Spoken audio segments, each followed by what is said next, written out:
सुप्रसिद्ध कथावाचक मुरलीधर जी महाराज अपना मिथिलांचल के धरती पर जी की राजस्थान जोधपुर के निवासी है आ जकर कथा अपने सब टेलीविजन के माध्यम से विभिन्न माध्यम से देखते रहे छी आ हम सब मिथिलांचल वासी के सौभाग्य कि अपना मिथिलांचल के धरती पर ये कथा चल रहा है। ये स्थान है जयनगर से 4 किलोमीटर की दूरी पर, मधुबनी जिला के जयनगर से 4 किलोमीटर की दूरी पर कमलाबाड़ी गोठ ग्राम में भर रहा है 9 दिवसीय राम कथा।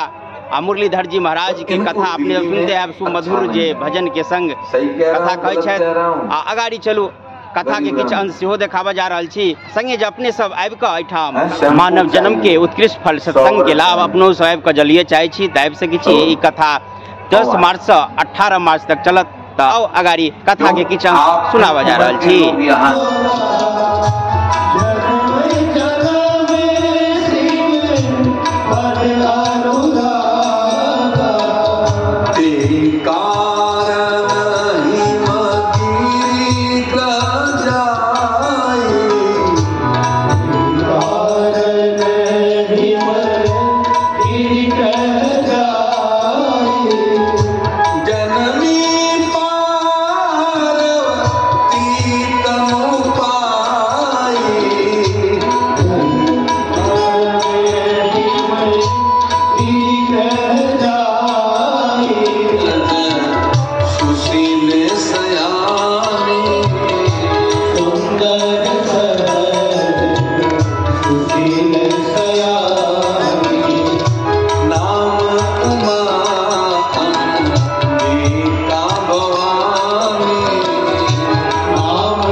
दूर दराज के श्रद्धालु सबके लेल एठाम अतिथि कक्ष रह के लेल व्यवस्था सेहो कयल गेल आ भोजन के पर्याप्त व्यवस्था सेहो है। तो अपने सबसे निवेदन की जानकारी के वीडियो के अधिक से अधिक श्रद्धालु तक पहुंचाओ, अपनहु आबि कऽ एकर